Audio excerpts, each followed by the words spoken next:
вечер, почитувани слушатели. Вие го следите најновото издание на емисијата Филибастер. Наш вечерашен гостин, повтор пат во нашето студио, е Стефан Андоновски од ВМРО ДПМН. Добро вечер, господине Андоновски. Добро вечер, ви благодарам за поканата. Супер да се биде повтор пат во вашава емисија.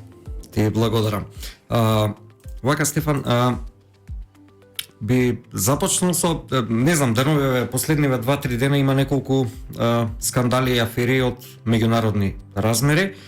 Ја на почетокот тебе би започнал со би ја нарекол несрекна изјава на премиерот Заев дека се јавил во британската разузнавачка служба МИ6 за да лобира држава да добие вакцини. Дали е достојно на премиер да го изјави тоа на национална телевизија?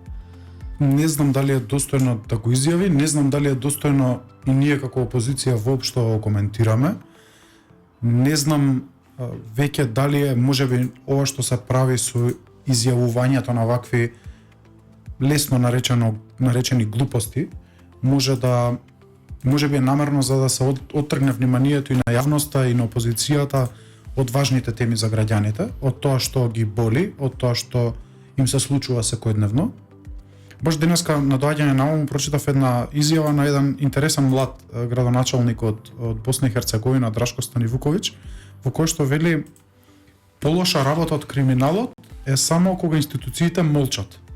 Ама изгледа заборевал дека има и уште полоша или најлошата работа е кога институциите го покриваат криминалот.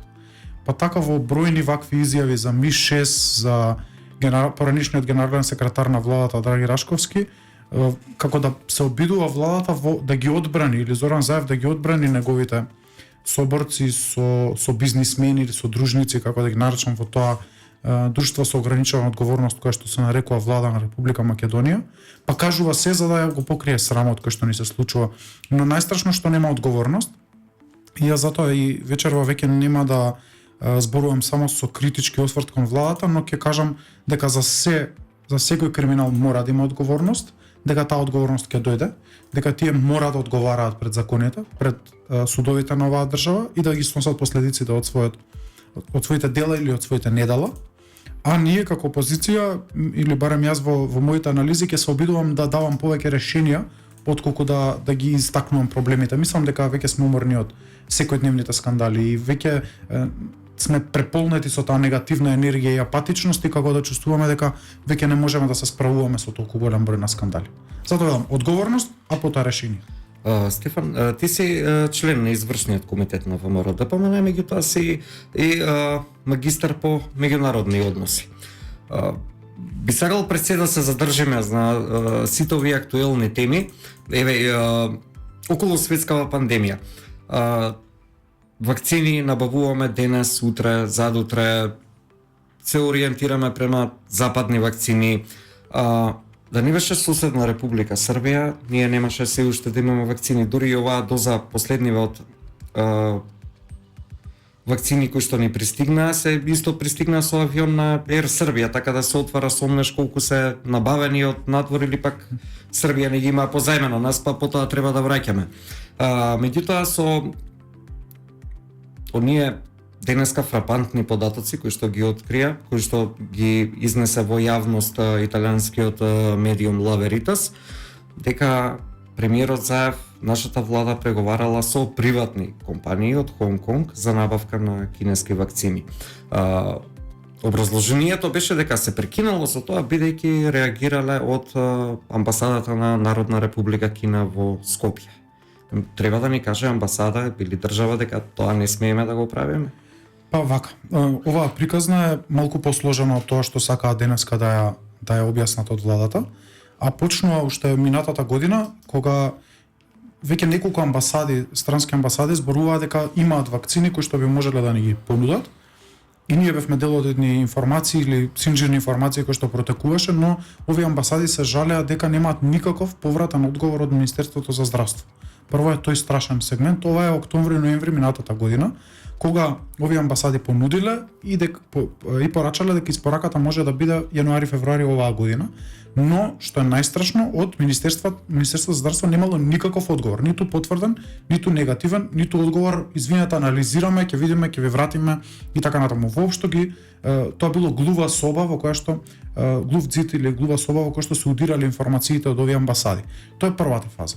Втората фаза, кога владата сваќа дека вакцини нема да добие од тие кои што и се ветени на мултилатерално ниво, затоа што знаете, нашата влада е научена друг да им ги врши работите за нив. Европска унија да ги врши работите за пристапувањето кон Европска унија. НАТО да не ги заврши работите за праќање на наши представници во НАТО, значи сертификативе НАТО да ни ги изработи, место ние да се сработиме домашната задача. Истата е ситуацијата и сега со вакцините. Очекувавме некој друг да ни ја заврши. Кога гледаат во декември дека не може да се заврши работата од некој друг, дајте сега некако да направиме пари.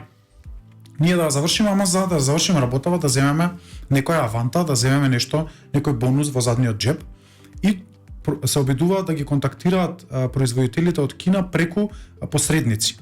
Тие посредници, еден од тие посредници, според моите информации, еве нека ме демантираат ако не е така, е еден од посредниците кој што учествуваше во набавката на сомнителни маски, заштитни маски во почетокот на пандемијата, со конекции преку Дубај, кои што набавуваа маски кои што немаат сертификати, а ги јавуваа дека се со сите сертификати за квалитет. Првиот обид е преку такви посредници и вториот обид е преку други посредници кои што се наоѓаат во Република Кина. Но светските стандарди за вакцинација бараат секоја држава да конкурира на пазарот, односно да преговара директно со производителите. Тоа се светски и европски стандарди за набавка и нашава влада едноставно не сакала или се обидувала да ги заобиколи. И сега доаѓам до одговорот на вашето прашање директно. Не треба една амбасада да ви каже дека вие не можете да набавите преку посредници, преку некои фирми Доел, Жути, Мајмунче, Google и така натаму, туку мора да набавите директно како држава, а тогаш веќе не можете да ставите пари во джеб, односно не можете да барате процент од вакцинацијата и тука тие удираат во зид и затоа ние до ден денеска немаме вакцини набавени од нас самите. Мислам дека Руската Федерација излезе во пресред изминатата недела да го забрза процесот и да донесе барем мала бројка, мислам дека се 3000 првата испорака, што во никој случај не е доволно за целосна имунизација на населението и да повторам на тие кои што сакаат да се вакцинираат. Значи ова затоа се обидов да дадам една мала значи еден бекграунд на оваа ситуација сега, не е случајно ова што се случува и не е случаен написот во Леверита. Напротив, кажува точно што каква е генезата на состојбата сега и зошто ние немаме вакцини. Затоа од почетокот реков, зборувам за одговорност. За ова се одговара. Треба да знаат носителите на одлуки дека за ова се одговара пред законите. И правда мора да има и одговорност за овие работи мора да има и ќе има наскоро. Господин Антоновски, еве околу оние НАТО сертификати кои што голем дел од еве и нашите генерали во армијата, меѓутоа и одредени министри не можат да ги добијат. Како би очекувале да добиеме НАТО сертификат, безбедносен сертификат, било кој кога премиерот на државата на национална телевизија изјавува дека стварува телефонски контакт со безбедносни служби. Уште едно подпрашање, Македонија веќе 2,5 години нема амбасадор во Вашингтон. Говориме за најмокната држава во моментов во светот. Ние 2,5 години како држава немаме свој представник таму. Колку не чини тоа? Тоа е една од причините зашто и не отвараме преговори со Европската унија, а тоа е неагилноста на Министерството за надворешни работи. Ми се чини дека уште лани во јануари или февруари месец алармирав дека половина од амбасадите ни се празни, односно не се пополнети со невисоки представници амбасадори. И тоа не чинеше неотварање преговори затоа што вие немате лоби мрежа во државите членки на Европската унија. До ден денеска ние само конкретно минатата година пополнивме 5 или 6 амбасади и сега вчера или завчера испраќаме уште 7 ми се чини амбасадори. Тоа е за поздравување што имаме одредена бројка и тој процес колку толку се откочи. Но ние немаме амбасади во двете клучни седишта во светот, а тоа се Вашингтон и Москва. Ние немаме амбасадор во во Обединетите нации. Ние немаме амбасадор во Пекинг. Немаме амбасадор во Белград и во Софија. Значи на клучни позиции, 10 клучни позиции, ние немаме своја амбасадорска мрежа. За поздравување, на пример, ангажманот на, и отворено ќе го кажам тоа, на ангажманот на министерот Османи овие 2 недели, во кој што прави посети на одредени европски градови и на Софија, но тоа не е доволно. Затоа што тој мора да има поддршка од една амбасадорска мрежа, која што тој лоби процес ќе го направи. Еден едноставен пример каков е тој пораз, како личи тој пораз. Кога беше донесени одлуките на Советот на Европската Унија, во која што Бугарија закачи анекс, во кој што рече се додека Македонија не ги прифати овие точки наброени во овој анекс, ние нема да дадеме пас за отварање на почеток на преговорите. Тоа се случуваше во Загреб. И потоа се случуваше и во Брисел. Ние ни таму немавме амбасадори. Вие немате уши и очи кои што ќе ви кажат што се случува и кои што ќе можат веднаш да реагираат на процесите. Таа неагилност, таа млитавост на дипломатијата, за таа млитавост не е виновна дипломатската мрежа или Министерството за надворешни работи, туку нивното лидерство. Тоа е сегашниот вице-премиер Димитров и тоа е Османи. Наместо да започнеме со еден силен процес на лобирање, да кажеме дека ние сме ги исполниле домашните критериуми, колку сме ги исполниле, тоа е некоја внатрешна дебата, но надвор да кажеме дека се сме исполниле, дека чекаме возвратно од Бугарија и тоа да го направиме во вид на притисок, вие не можете кога немате никаква амбасадорска мрежа. И вториот дел на вашето прашање, а тоа е во врска со безбедносните сертификати за НАТО. Уште пострашно од одбивањето да се издаде безбедносен сертификат е проблемот што министерката Шекеринска година дена пред човекот кој што го не доби безбедносен сертификат, требаше да биде највисок воен представник во централата во НАТО, таа го парадираше човекот и го покажуваше на секаде, го носеше на средби, кажуваше во јавност кој ќе биде представникот, без да се има завршено повторно домашната задача. Значи сакаше со ефтини пиар трикови да изгледа дека нешто работат во Министерството за одбрана, но ударот, шлаканицата потоа е многу посериозна и многу поголема, затоа што се работи за човечки судбини, за човечки кариери. Ќе забележите, јас името на тој човек не го споменувам, затоа што не е фер кон него лично. И не е фер кон сите професионалци во службата и во армијата, па и во дипломатијата, вие со нивните имиња да си подигрувате во јавност, а потоа тие кога нема да добијат безбедносни сертификати, вие да речете, ништо нема врска, ние ќе пратиме некој друг, знаете ова се случува, или како што сакаат да ги оправдаат нивните апологети, велат ова се породилни маки. Ние битно станавме членки на НАТО, ама мораме да имаме некои мали проблеми. Тоа не се мали проблеми, тоа се крупни, сериозни прашања, затоа што излегоа експерти по безбедност од Црна Гора и рекоа кај нас вакви работи не се случија. Затоа што ние се ги внимаваме. Затоа што овие стандарди не се воведени вчера. Тие се, ми се чини последните измени се 2003 или 2004 година. Вие точно знаете какви стандарди треба да исполнат вашите представници во неголемата, најсилната, најмоќната алијанса во светот и не може да си играте со тие прашања. А најмалку да си играте со тие луѓе и со нивните кариери и да ги парадирате во јавност. Тоа е една страшна состојба, но еве ќе се вратам на решенијата, ни е потребна брза реформа внатре. Се случуваат и промени на законите за Агенцијата за разузнавање, кои што не се поддржани од нашите пријатели од меѓународната заедница, но се туркаат по секоја цена. Мислам дека треба да се внимава на тој аспект, законот се уште не е донесен. Треба да се внимава на дословно применување на сите закони во однос на безбедноста во Македонија, не се применуваат. Да видиме до каде сме со тие прашања, за да можеме подготвени да влегуваме, да не влегуваме да се срамиме на секој чек, во секој поглед, буквално во секој поглед. Последниот период може да се примети дека изостанува на меѓународна поддршка.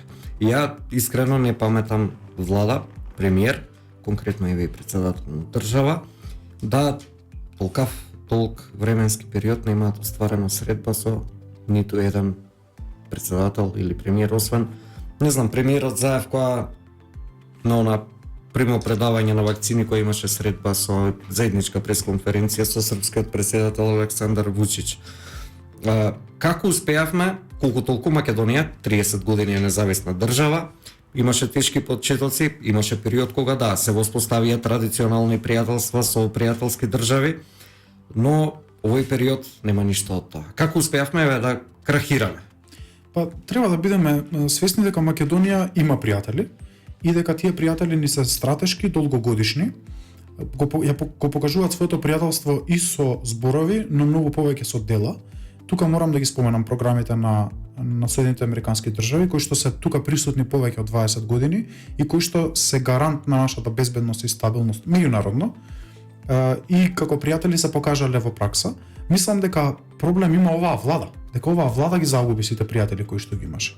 Ќе ве потсетам дека Заев се среќаваше со бројни светски лидери во периодите кога го менуваше уставното име на Македонија, но после аферата Рекет, веќе никој не сака да се среќава со премиерот Заев на билатерални официјални средби.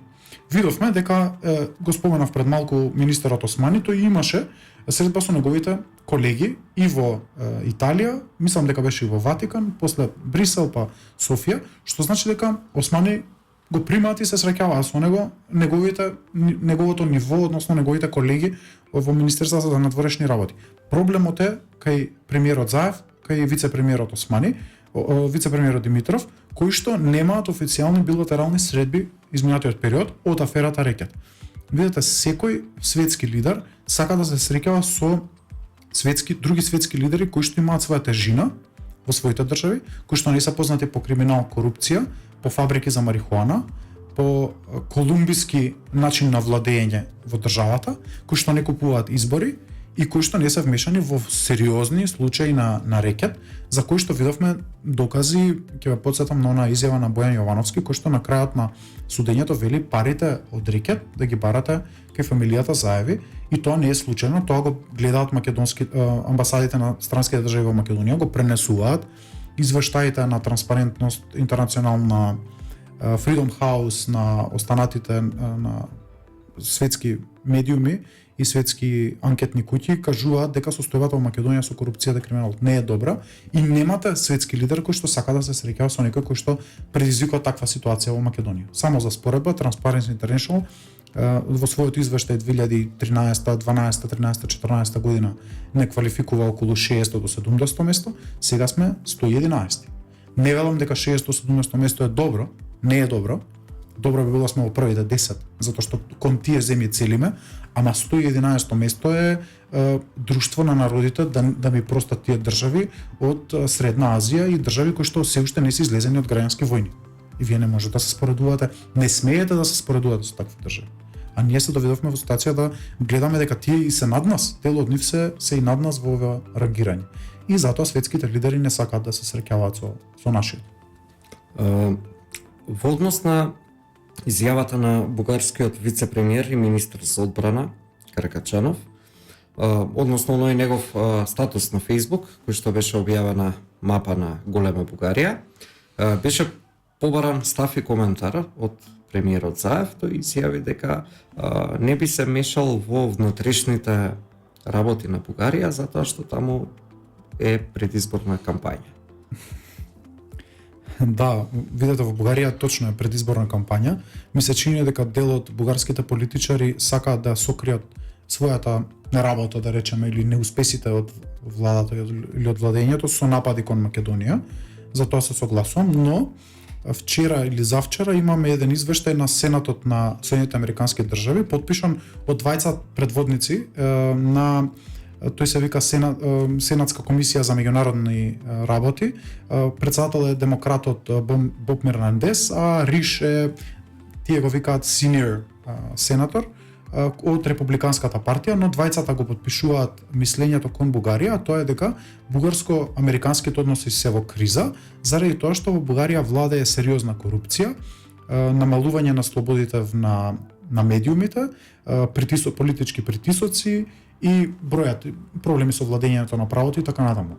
Знаеме, свесни сме дека Бугарија е во предизборие, но администрацијата во Соединените Американски држави од двете страни, со поддршка и од републиканската и од демократската партија, ги напаѓа директно затоа што вели ова ни ги руши меѓучовечките, односно пријателските билатералните односи помеѓу Америка и Бугарија, затоа што вели ние треба да споделуваме заеднички вредности, заеднички прашања од заеднички интерес, и тоа е сериозен проблем. На истиот начин требаше да излеземе и ние како држава и да речеме ние сакаме да споделуваме заедништво со Бугарија во смисла на нашата заедничка европска иднина, но вие не смеете да имате територијални претензии кон вас. Затоа што од таму не зборува некој маргинален политичар кој што не е во бугарското собрание, зборува заменикот, премиер на државата и министер за одбрана. И вие не можете да не реагирате на таквите изјави само затоа што имаме избори во Република Бугарија. Изборите били и поминале, но територијални претензии, вид на шовинизам, на национална омраза кон македонците, тоа не смеете како држава да го дозволите. Јас случајно баш пребарував скоро некоја информација и видов дека имаме вели остра вербална нота за палењето на бугарското знаме во Скопје. Се случи ми се чини пред некој месец и имаме остра вербална нота од Бугарија. Тие не прашаа дали ние сме во фаза на избори, пред избори, дали има политичка криза во Македонија, туку си ги бранеа сопствените интереси. Само тоа треба да го правиме, да ги браниме сопствените интереси. Но за тоа треба да имате и дипломатија и премиер кој што си ја сака државата, кој што е патриот и кој што не се срами и плаши да си ја одбрани националната чест и углед. Тука нема ништо нестандардно што се очекува од вас да правите. Иста ваква изјава како што има сенаториве во Америка пред некој ден, со кој што велат средете си ги прашањава ако сакате да градиме сериозни билатерални односи. Иста таква изјава требаше да извадиме и ние вчера, денеска или било кој друг ден, затоа што од друга страна јас не видов никаква буквална изјава. Значи само некое префрлање на топката, некој смешен скандалозен коментар без никаков ефект. Кога би можело да се очекува некако да се откочи тој евроинтегративен процес на Македонија? Се сеќаваме на легендарно селфи во авион дека добивме датум, почнуваме. Да, ние веќе сме почнати со преговори. Немаме ништо добиено. Не знам зашто ме прашувате. Беше подпишан договори со соседна Бугарија, сега има некаква ревизија, некој нов договор, ќе укинуваме предмети. Меѓутоа, кои се оптимистичките најави кога би започнал тој процес, некако да помрдне од место? Прво би дал една малку можеби теоретска анализа, во две реченици ќе биде не многу долго, а тоа е дека на Европа се случува замор од проширувањето. Затоа треба да бидеме свесни. Тоа се случува последниве 10 години во кои што многу голем број од европските држави сметаат дека проширувањето претерало, односно можеби претерале со ширење на Европската унија и дека некои од државите не се подготвени да ги примат притисоците и на европскиот пазар и на владењето на правото, особено во делот на правата, на почитувањето на човековите права, владењето на правото и така натаму. Тоа е надворишните констелации се такви. Тоа што ние, ако сакаме да започнеме преговори, мора прво да се завршиме домашната работа, нешто што јас го зборувам повеќе години, а за жал владата не сака да го слушне, а тоа е дека наместо да се одеше кон промена на име, подпишување на договор со Бугарија кој што е тотално погрешен, тотално асиметричен, требаше да се заврши прво домашната работа. Да излеземе ние на индексот за корупција во првите 10 земји најдобри, во првите 20 нека биде, најдобри во Европа или во светот. Да излеземе ние со инвестиции поголеми од Србија. Да направиме раст на бруто домашниот производ од 5, од 6%. Да ги средиме состојбите во судството. Да немаме нарачување на судски предмети и премиерот да знае кој обвинет каква казна ќе добие во понеделник, а пресудата се чита во петок. За да не знае премиерот минатата нела дека ќе биде ослободен и самиот од обвинение. Да не се случуваат состојби во кои што се нарачуваат навечер на бензински станици обвиненија и судски одлуки. Во таква една состојба во која што вие ќе покриете економијата, ќе имате развиен домашен систем на борба против корупција, на решавање на судски предмети на судски пат, а не на вонсудски партиски начин, тогаш вие ќе станете атрактивни за Европа. И тогаш вие ќе станувате легитимен партнер за соработка. И третиот дел, ова беше значи надворешната констелација, ве кажав, внатрешната, третиот дел е билатералата, а тоа е ако имате амбасадори во сите овие центри на моќ. Ако вие се поставите отворено кон тие центри на моќ и им кажете, луѓе, ние си ја завршивме домашната задача, јас го сваќам ова заморување од проширувањето, но ние сме мала држава од 2 милиона луѓе, а сме одлични по сите овие параметри кои што претходно ги набројав, мислам дека ќе имате јак ас во ракавот со кој што вие може да се изборите и да ја притиснете дури Бугарија на, ако сте помали, ако сте надвор од клубот, да ја притиснете и да ја притиснат сите ваши партнери да таа ги прифати нормалностите кои што се случуваат, да прифати реалноста дека ние сме македонци од Македонија кои што зборуваат македонски јазик. Но вие ако не им дадете аз во рака од вашите пријатели од Брисел, од Вашингтон, од Берлин, од Рим, од било која од соседството, па од Унгарија, од Словенија, од Хрватска, тие не можат да ве бранат, вие не им давате мотив да ве бранат. Затоа што бугарите секогаш може да речат, абе добро, не е само ова прашање, еве ги, гледате ги какви се во корупција, гледате како паѓаат тонат на сите можни индекси, нема развој, ќе речат ние ќе треба да ги посвоиме, а не да ги примеме како партнери. Во таа смисла треба да се размислува на значи овие три постулати со кои што ќе ни помогнат да ние бидеме силен партнер, ако сме мали да бидеме силен партнер на Европската унија, а не нивно помало дете кој што тие треба да го туркаат до пристигнувањето до европските порти. Ова ми се чини дека ваква влада не може да го направи. Овие три работи кои што се клучни параметри во меѓународните односи, ми се чини дека ни е потребна нова влада, нова енергија, патриоти, луѓе кои што си ја сакаат државата и кои што не гледаат како преку Дубај или преку посредници да стрпаат куферчиња Луи Витон пари, кеш пари, или да ги стават во некои други куферчиња, туку гледаат како да си ја спасат државата затоа што си ја сакаат, си го сакаат народот и ми се чини дека само така можеме да одиме напред. Дали очекувате одржување на предвремени парламентарни избори заедно со локалните во октомври годинава? Тоа е борба на секоја опозиција да што побрзо ја смени власта. Ми се чини дека оваа власт и самата забележува дека е тотално нефункционална. Во собранието, иако се однесуваат, кога ќе видите на говорница горделиво како да имаат 119 пратеници, опозицијата само еден, свесни сме дека не можат да одржат седници, дека на тие седници не може да се гласа, дека бројни закони во собранието се блокирани не од опозицијата, туку од немањето кворум, дека имаат внатрешни проблеми во коалицијата, дека имаат ветувања, некои преголеми се давале во јуни и во јули, за тие партии помали да бидат дел од таа коалиција, но сега тие ветувања не се испорачуваат и во делот на избор на кадри, и во делот на политики, и во делот на поддршка на закони, и ми се чини дека ваквата состојба е неодржлива. Ние дадовме повторно предлог, не е ова критика. Предлогот е експертска влада, која што ќе поддржиме сите партии, која што ќе се справи со овие кои не предизвикуваат, последици кои не предизвикуваат и од здравствениот дел на кризата, да не забораваме дека ние секој ден имаме по десетина починати македонски граѓани. Значи да се справат со последиците во здравствениот дел, да се справат со последиците во економскиот дел, да ја покренат економијата, затоа што гледаме дека економиите во регионот веќе се покреваат и да организираат предвремени избори. Нека бидат тие во октомври, нека бидат тие во јануари, февруари, март, но да бидат организирани од влада која што ќе ги организира на транспарентен начин, кај што нема да имаме картички за подкуп, кај што нема да имаме притисоци во администрацијата и мислам дека на тој начин ќе дојде една нова енергија, нова сила која што ќе ги менува работите на подобро. Сакам да бидам оптимист и да верувам дека вакви работи се можни, затоа што ова е неодржливо. Овој систем комплетно се распаѓа. Ова е како кога ќе оставите подолго време леп да стои, кога ќе почне да му влосува. Ова е системов е мувлосан како леп. И или ќе го фрлиме и ќе почнеме да месиме нова погача, или ќе треба да јадеме мувлосан леп. Во таква ситуација се наоѓаме.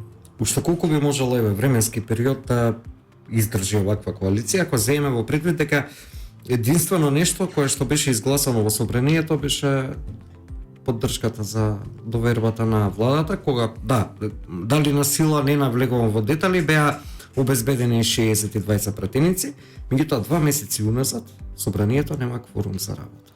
Не е изгласен ниту еден закон. Можат да издржат затоа што нивните џебови се полнати. Не можеме да издржиме ние, граѓаните, обичниот човек, кој што не може да си плати сметки, кој што не може да си купи храна доволно, не може да си купи лекови, не може да изфинансира ако се разболи некој од семејството од ковид, не може да го изфинансира тоа затоа што системот не ги поддржува. Гледаме бројни реакции на социјалните мрежи на таа тема. Овие луѓе во власта можат да издржат, затоа што нивните плати се високи, коруптивните сделки кои што ги прават се постојани, подкупот кој што го прават е постојан, тие не гледаат проблем, затоа што во нивниот свет на шофери, најнови автомобили, патни трошоци, немаат никаков проблем. Проблем имаат граѓаните. И се надевам дека граѓаните ќе успеат да направат дополнителен притисок да овие работи се сменат. Ако не направат притисок, овие вака може да тераат се дека сите ние до последниот или не се заболиме и завршиме трагично од ковид или не заминеме од држава. А вашите очекувања од локалните избори? Одиме на една голема победа на ВМРО ДПМН и коалицијата.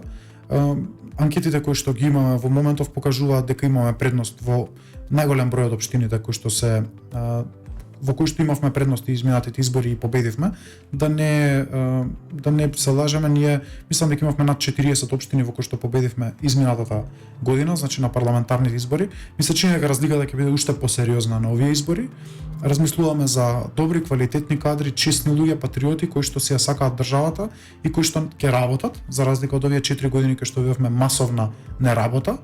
И мислам дека граѓаните ќе ја препознаат таа понуда, ќе ги препознаат решенијата кои што ги даваме и ќе ги изберат најдобрите, а тие сигурен сум дека ќе бидат предложени од коалицијата ВМРО ДПМН со своите партнери, помали партии и така натаму.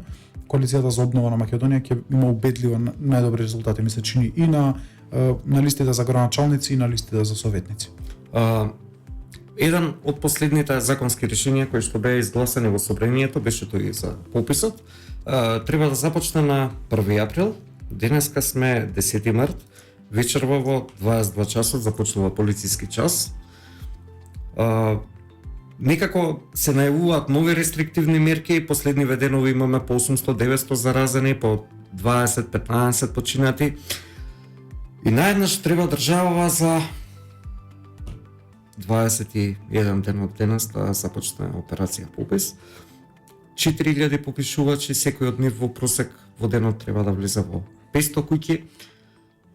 Се сомневате ли воопшто во искрено, не знам, значи и луѓево општото мнение на барем тие со кои што контактираме секојдневно и се јавуваат ние како новинари, контактираме, луѓе сами ни се јавуваат дека они се сплашени.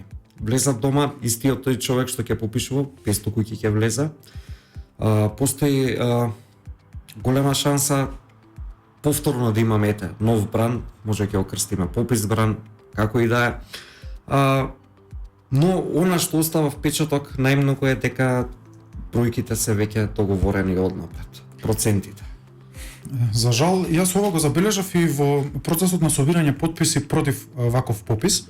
Тоа го кажува граѓаните многу отворено. Кажува дека ваков попис не смее да се случи и го кажува тоа на многу масовен начин, на многу пркосен начин.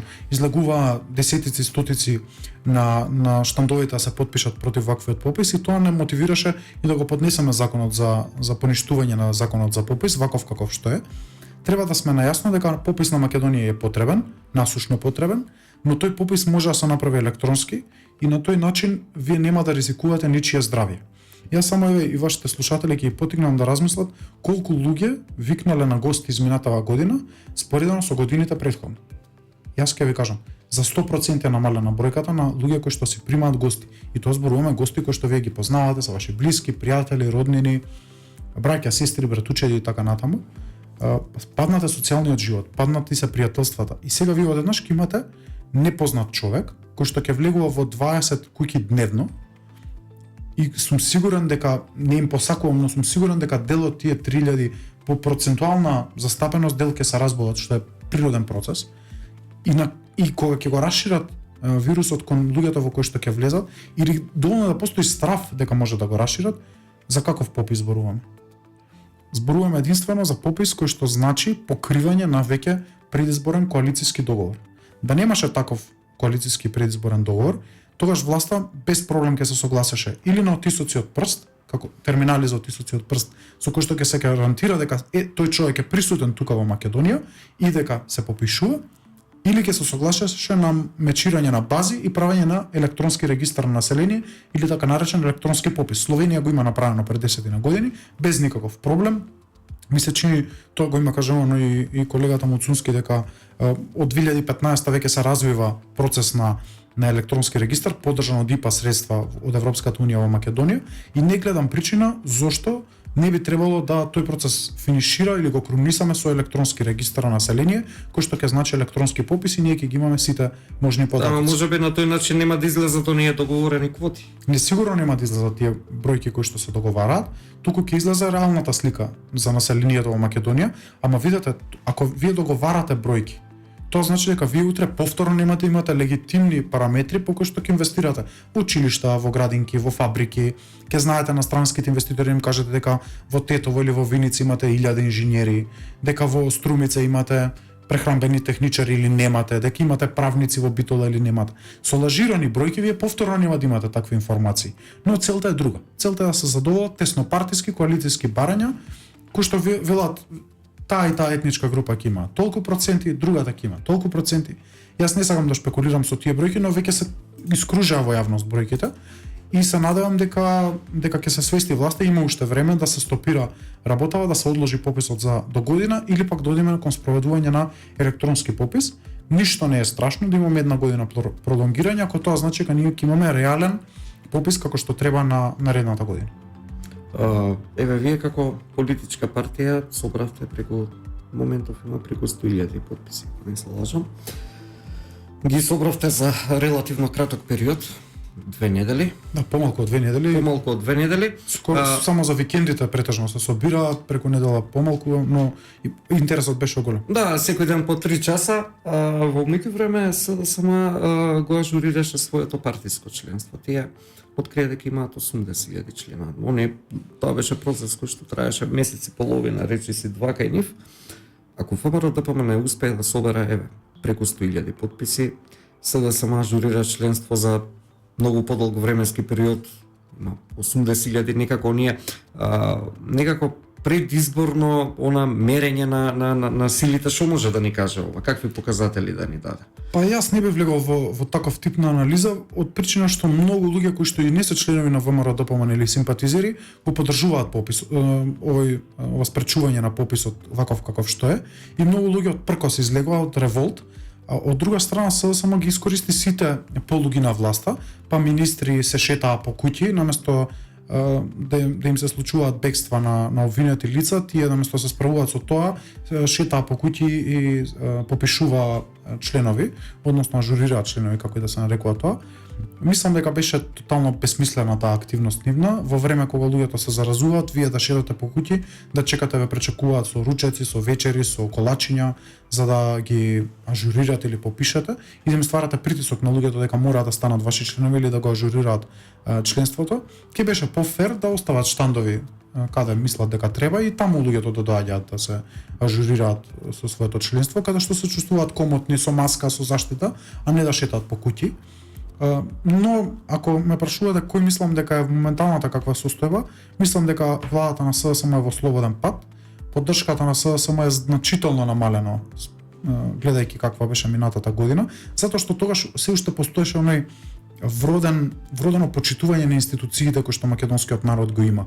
Затоа што ние сме луѓе кои што ако некој е директор или ако некој е министер во влада, вие прво влегувате со почит кон институцијата. И во таква едновремена криза од короната, мислам дека луѓето се уште има некој вид на почит кон Министерството за здравство, кон Комисијата за заразни болести, и тоа се пренесе и во гласовите на изборите. Но сега, кога тие покажаат тотална неспособност, комбинирана со криминал за кој што ќе има одговорност, повторно ќе повторам, мислам дека луѓето се свесни дека лани беа тотално изманипулирани и дека кризата беше земена како користење или како шанса, можност да се подкупат гласачи, да се изманипулира јавноста, да се рекламира државата, односно се рекламира СДСМ во изборите 2 пати повеќе од ВМРО-ДПМН и коалицијата. И мислам дека сето тоа граѓаните го препозна, можеби требаше малку повеќе време да помине, но се чини дека од оваа дистанца веќе точно знаеме кој како се справуваше со кризата, а како можеше да се справиме со истата криза и да имаме подобри ситуација и здравствена и економска, и да имаме вакцини денеска како што имаат соседните држави, и да бидеме во игра економска, односно да имаме привлекување на инвестиции. Еве читам минатата недела веќе имаме нови најава за нови инвестиции во Србија, нема такви во Македонија, напротив, ние во нашите средби кои што ги имавме со дел од бизнис секторот велат дека немаат никаква помош, дека дел од нивните меѓународни партнери наместо да размислуваат да инвестираат во Македонија, ќе инвестираат во Грција, во Бугарија, во Србија, што значи дека сме на тотално погрешен пат, но има решение. Не треба да се обесхрабруваме, само треба да дојдат луѓе кои што си ја знаат работата и кои што си ја сакаат државата и ќе го направат тој чекор напред. Инаку не е толку тешко, само треба да се работи. Треба да се сака и да се работи и да не се земаат пари во кеш, во торбички. Тоа можеби е најважно. Дали еве при евентуална промена на власт би се правело ревизија на се она што е спроведено период? Ние постојано тоа го зборуваме. Не само говорам и од финансиски аспект, затоа што го премиерот Заев најавува дека до сега у сите сетови на мерки дека се државата дала помош вредност од 1.300.000.000 евра, излегува господинот Битики, кој што веле не е точно, држава до сега помогне, инвестираше вкупно 350 милиони евра. Каде се 950 милиони евра? Добро прашање, постојано го поставуваме тоа прашање, каде се од 1.100.000.000 евра кои што беа позајмени за справување со кризава, 80 милиони евра се влезени во здравството, каде се другиве пари?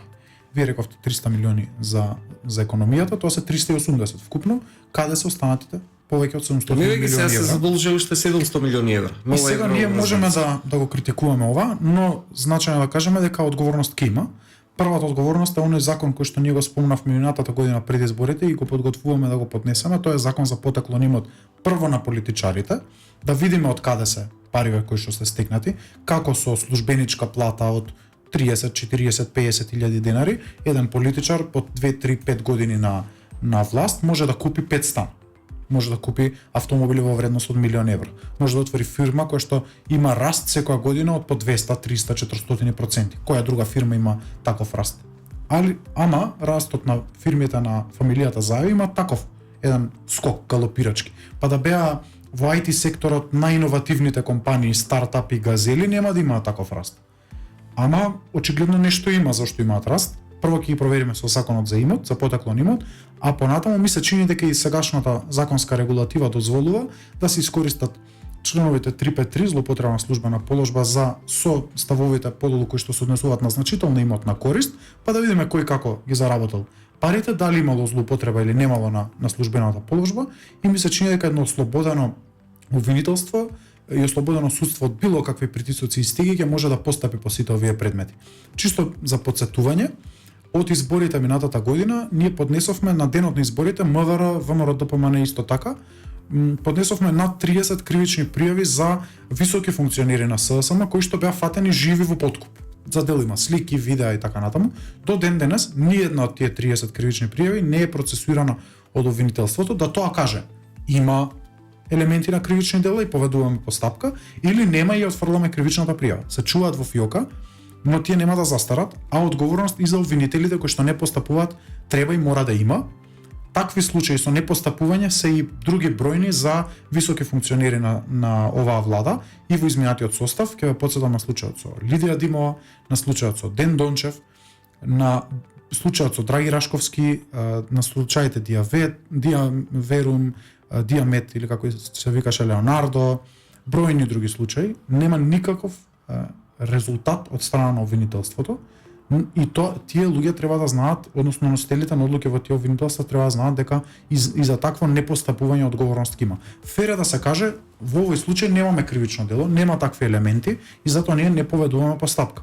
Но ако има постапка, треба да се поведе, а во голем дел од тие случаи ние имаме слики, видеа кои што јавноста ги виде, јавноста знае што се случувало. За берберници, за магариња, за пакување кеш пари во куферчиња покрај маса, за бројни други случаи јавноста виде и слушна што се случувало. И единствени можеби што не слушаат и не гледаат или не сакаат да слушаат и да гледаат се луѓето кои што ги водат обвинителството во Македонија, и тоа е запрепастувачки. Но одговорност, можеби 10 пат повторувам во емисија, одговорност мора да има. Ред, ти благодарам, Стефан, за одвоеното време, што не беше гостен по втор пат. Ви благодарам и вас за поканата, ќе мора да побрзаме за да стигнеме со политичкиот час. Затворени сме како глувчиња, така и напишав, па ќе треба да се прибираме дома. Ви благодарам. Ти благодарам, Стефан. Го следевте најновото издание на емисијата Филибастер. Имајте убава и сигурна вечер.